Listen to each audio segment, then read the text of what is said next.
friends and family, like to put together a business plan. It was like horrible, and we had no money whatsoever. And you know, even my mom, who loves me to death, like was like, I think it's time to start thinking about a real job. You know, so it was like the day before Thanksgiving, and I was like, Doug, you need to come over, and we're gonna do Ask a Ninja. And like he comes over, he's like, all right, great, we're gonna do this. And I was like, yeah, it's gonna be great. And he's like, all right, well, who's gonna be the ninja? And I was like, here's some black things. And like, I slowly walked away. And he's like, but we're going to switch off, right? And I was like, yeah, of course. It's going to be great. It's going to be great.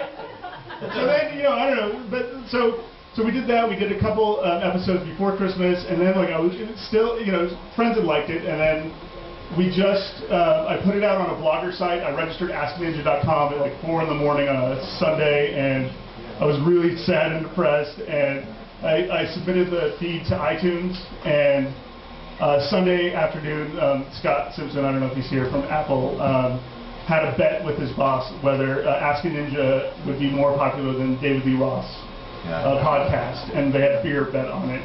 And so like we premiered that Wednesday, and it was David Lee Roth on one side of us, and the President's Weekly Address, radio address. Right. It was like, great, wonderful. And then, yeah, it just took off. So.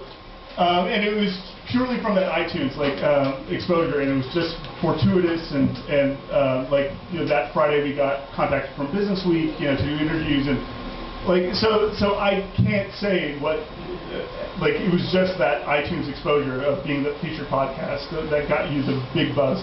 And then you had like a couple of weeks before that, I think, you know, some exposure. Yeah, we submitted in December. We got on the iTunes Music Store in January, and in 3 days we were #1. We wouldn't have been #1 without being in the new and notable section. So. Is there any reason that you don't include nudity on the French Maid Show? Yeah, because I don't want to do nudity in it, and I want to have advertisers, and you know, my advertisers, if there's nudity, I'm not going to have any advertisers. It seemed like you could make more money with tits. Right.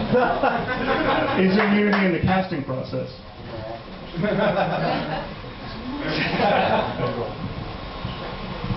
I was just.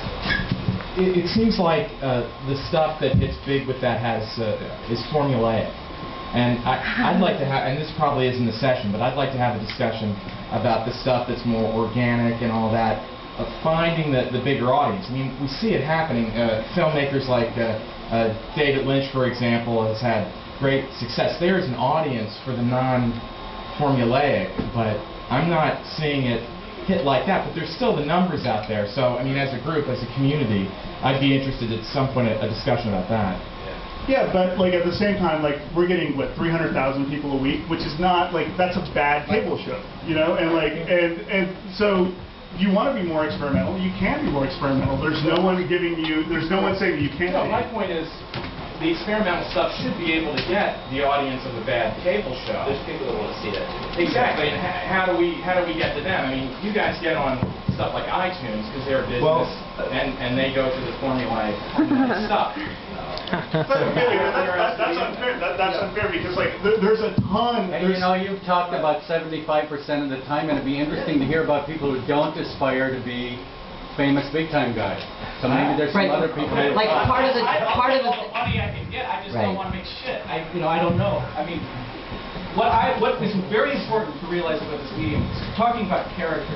Is that you don't have to make what is on television. You don't have to make what is in the films. You don't have to do it. I know you can. Yes, you want to make money. You want to do that. You can do that. You can obviously you can do that. But at the end of the day, what do you end up with? What's the point? Why bother doing it if you're just going to end up with a bad cable show?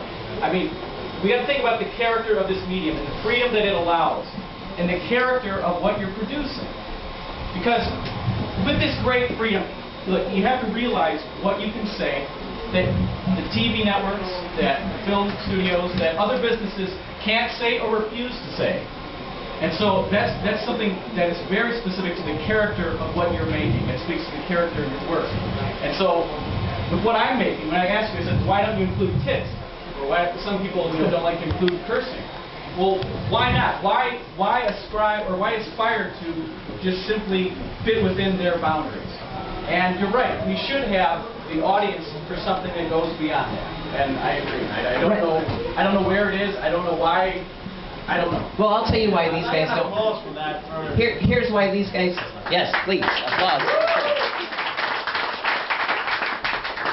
But listen, here's why these three guys don't have the same audience. It's because they can't leverage the traditional media.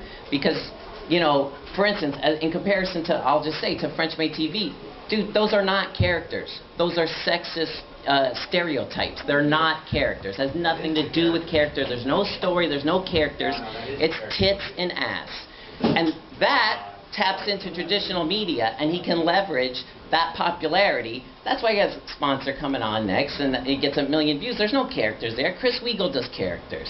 You know, Bottom Union does characters. Those are characters. You know, but they can't get that kind of exposure of traditional media. But I'll tell you though, it is actually an amazing audience.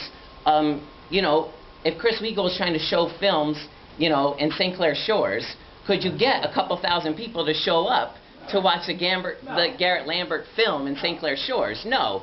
But, you know, amazingly, you know, he does actually have, you know, a really great audience via the internet, which is kind of nice. I would love to see it be more. And how do we make that happen? Yeah. That would be great to find out. All right, so I think that's you know, one thing that definitely makes for interesting, compelling content is conflict. So it's nice to have a little. And listen, you know, formulas.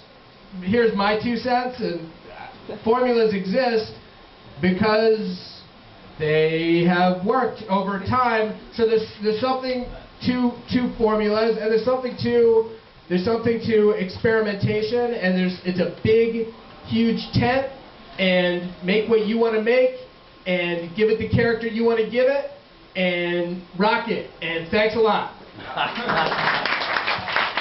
Free Ask a Ninja t-shirts down front. Free Ask a Ninja t-shirts and stickers.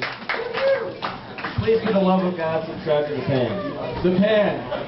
Sure. My pleasure. Thanks for coming. Thanks for the pleasure. I'm hopeful. Yeah.